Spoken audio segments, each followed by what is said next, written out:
नमस्कार मित्रांनो, मी जय भुसारे तुमचं स्वागत करतो पुन्हा एकदा आपल्या मराठी यूट्यूब चॅनलवर, ज्याचं नाव आहे ride with pride Marathi vlog. तर मित्रांनो, जवळजवळ आपला लास्ट व्हिडिओ टाकला आपण 1 वर्ष अगोदर, जो की आहे तुंगा फोर्टचा. आणि त्याच्या अगोदर मला वाटतं व्हिडिओ त्याच्या 1 वर्ष अगोदर, म्हणजे इथून आजपासून 2 वर्ष अगोदर मी व्हिडिओ पोस्ट केला होता. आणि जवळजवळ हे मागच्या 2 वर्षात मी 2 व्हिडिओ बनवणं म्हणजे लिटरली ना के बराबर आहे. आणि काइंड ऑफ माझं व्लॉगिंग बंदच होतं पूर्णपणे. आपलं व्लॉगिंग चॅनलचं मेन हेतू हा होता की मोटो व्लॉगिंग, म्हणजे बाईकवर आपण प्रवास करणे आणि त्याचे व्हिडिओज काढून तुम्हाला दाखवणे. आणि तो आपला तसाही इंटरेस्ट पण होता, असं नाही की आपल्याला ते काहीतरी चालू करायचं म्हणून केलं आहे. ॲक्च्युली बाईक चालवणं हा आपला मेजर पॅशन आहे, आपला आवड आहे आपली. आणि त्याच्यामध्ये जर व्हिडिओ बनवतो आहे आपण, तर आपल्याला इम्पॉर्टंट आहे एक ॲक्शन कॅमेरा. तर माझ्याकडे हा गोप्रो 20 का 21मध्ये घेतलेला गोप्रो घेतला. 1 वर्षावर मस्त शूटिंग केलं, खूप सारे व्हिडिओज काढले. आणि नंतर कोविड आला. कोविडच्या लॉकडाऊन पिरियड्समध्ये मी कुठेच बाहेर गेलो नाही. मला असं डाऊट आहे की कंटिन्युअस चार्जिंग चालू ठेवून मी व्हिडिओ काढत होतो, किंवा मग मे बी पडून मे बी आतमध्ये काही इश्यू झाला असू शकतो, जसं की moisture वगैरेमुळे.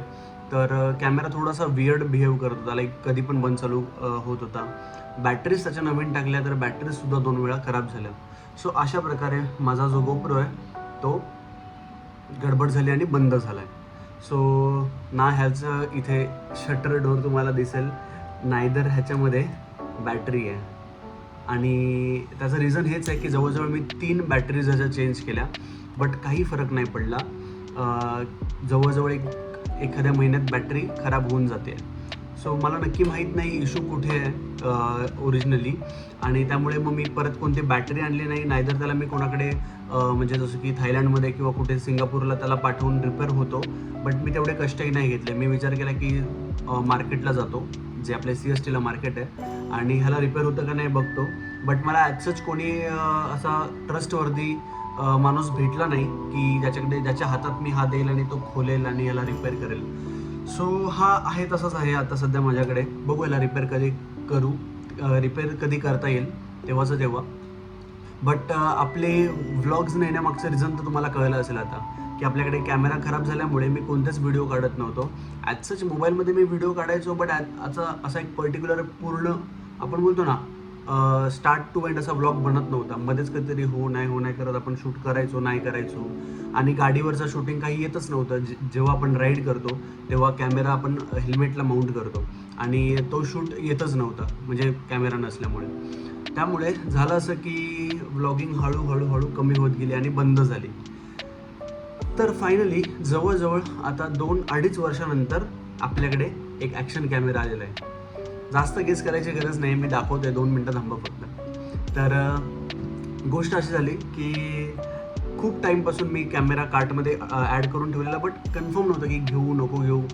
But one more thing, जर तुम्ही माझे फॉलोवर्स असाल, मला इंस्टाग्रामवर फॉलो केलं असेल तुम्ही, तर तुम्हाला आयडिया असेल की रिसेंटली माझं लग्न झालं. एक आता 6 महिने होत येतील या गोष्टीला. आणि मग समहाऊ ही गोष्ट माझ्या वाईफलासुद्धा पटत नव्हती की मी जसा पहिले व्हिडिओज बनवायचो तसं आता का नाही बनवत. तर तिला पण मी सांगितलं हे रिझन आहे.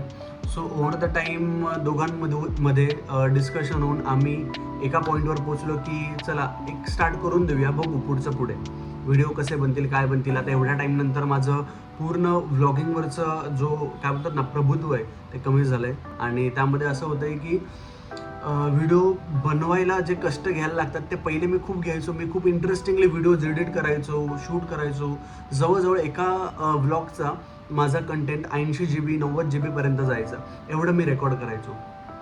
आणि त्याला घरी येऊन एडिट करणं तुम्हाला माहिती नसेल म्हणून सांगतो. प्रीमियर प्रो असेल किंवा फिल्मोरा असेल किंवा अजून 1-2 एडिटर आहेत, त्यांच्यामध्ये ते यूज करून व्हिडिओ थोडेफार एडिट करून आपण पोस्ट करायचो. बट त्या टाईमला एक रेग्युलरिटी होती म्हणून ते इझी पडत होतं. आता असं वाटतं आहे की एव्हरीडेचं आपलं काम, जे की 9 hours ड्युटी असते आपली ऑफिस, त्याच्यानंतर थोडासा वेळ भेटतो त्याच्यात हे एडिटिंग करणं, म्हणजे जमेल नाही जमेल असा एक स्वतःवरचा कॉन्फिडन्स हल्ला आहे.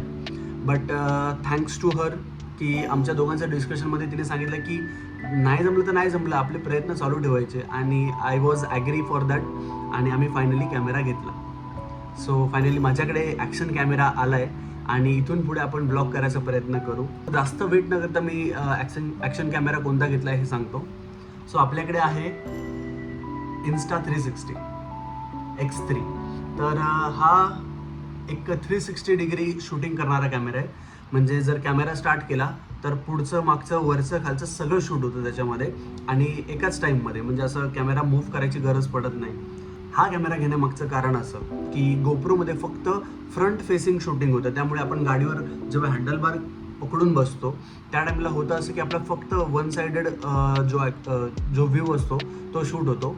इकडे तिकडे बघायला लागतं, असं खूप मान वाकडी करून. आपल्या हेल्मेटचं एक तर वजन असतं, त्यामध्ये असं होतं की आपले काही साईड्सचे जे सिनिक मुवमेंट असतात ते मिस होतात. आणि त्याचमुळे असा विचार केला की ह्याच्यात थोडेसे आपल्याला क्रिएटिव्ह शॉट्स काढण्याचा एक ॲडव्हान्टेज भेटेल आणि त्यामुळे आपण X3ला सिलेक्ट केलं. मी ऑलमोस्ट एक 2 आठवडे झाले असेल कॅमेरा ऑर्डर करून आणि घरी येऊन. So this is the camera. ह्या साईडला त्याला लेन्स आहे आणि ह्या साईडला सुद्धा लेन्स आहे. सो ही पूर्ण स्क्रीन आहे ज्याच्यावर आपल्याला कॅमेऱ्याचे सगळ्या सेटिंग्स आणि ह्या सर्व गोष्टी दिसतात. जसं की व्ह्यू असेल, कोणता अँगल आपल्याला सेट करायचा आहे त्याला किंवा काय.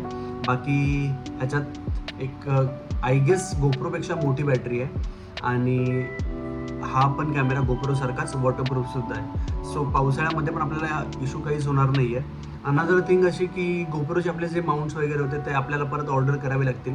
बिकॉज जुने माउंट्स जे होते ते खराब झालेत आपले. त्यांना इफ यू गाईज नो तर त्यांना क्रॅक्स पडतात. थोडंसं यूज केल्यानंतर हल्ले बिल्ले किंवा ओव्हर टाईट केलं तर त्यांना क्रॅक्स पडतात आणि माझे सगळे जुने माउंट्स खराब झालेलेच. त्यामुळे मी काही नवीन ऑर्डर केलं नाही. ड्यू टू कॅमेराच आपल्याकडे चांगला नाही तर काय फायदाच नाही. सो आता ते सर्व ऑर्डर करून एक सेटअप बनवायला लागेल. सध्या माझ्याकडे माझ्या हेल्मेटला हावाला सेटअप मी केलेला आहे, पण हा जुनावालाच अँगल आहे, जे अँगल. पण ह्यालासुद्धा एक छोटासा क्रॅक दिसतो आहे मला. सो ह्याला पण एक चेंज करावं लागेलच. By the way new helmet आत्ताच रिसेंटली घेतलं. हे एक्सॉरचं जोकर एडिशन. सो मी याला अशा प्रकारचं काहीतरी माउंटिंग केलेलं आहे. हे तुम्हाला माहिती असेल, बट मला एक परमनंट माउंटिंग पण करायचं आहे जेणेकरून ह्या गोष्टी ह्याला स्ट्रॅप्सने कनेक्ट करतो आपण, तर त्याचा त्रास नाही होणार. आणि अनदर थिंग अशी की ह्याचं थोडंसं वेट आहे, त्यामुळे एक चांगलं आणि काय म्हणतो आपण स्ट्रॉंग एक माउंटिंग बनवावं लागणार आहे. सो लेट्स सी कसं होतं आहे. ट्रायल आणि एरर करत करत आपण गोष्टी मॅनेज करायच्या. सो आता ऑल सेट आहे. तर बघूया, अजून कोणती राईड किंवा ट्रेक प्लॅन केलेला नाही आहे. सो तसं काही प्लॅनिंग करून बाहेर पडूया नेक्स्ट विकेंडला. मला जस्ट एक इन्फॉर्मेशन द्यायची होती आपल्या चॅनलवर की आपल्याकडे फायनली कॅमेरा आलेला आहे आणि त्यामुळे मी हा व्हिडिओ बनवला आहे. जास्त मोठा नसेल, हा शॉर्ट व्हिडिओ आहे. ह्याच्यामध्ये तुम्हाला ॲचच जास्त काही बघायला भेटणार नाही. मी एक व्हिडिओ शूट केला आहे तर त्याचा छोटूसा पार्ट टाकायचा प्रयत्न करेल इफ जर तो मला एडिट करता आला तर. बिकॉज ह्याचा एडिटिंगचा पण थोडासा लोचा असा आहे की मोबाईलमध्ये ह्याला एडिट करावा लागतो आणि किंवा माझ्याकडे आता जस्टच मी लॅपटॉपमध्ये ह्याचं ॲप्लिकेशन डाउनलोड केलं आहे. सो त्याच्यावर पण एकदा ट्राय करतो. इफ चांगला एडिट झाला फर्स्ट ट्रायमध्येच तर टाकेल, नाहीतर मग बघूया.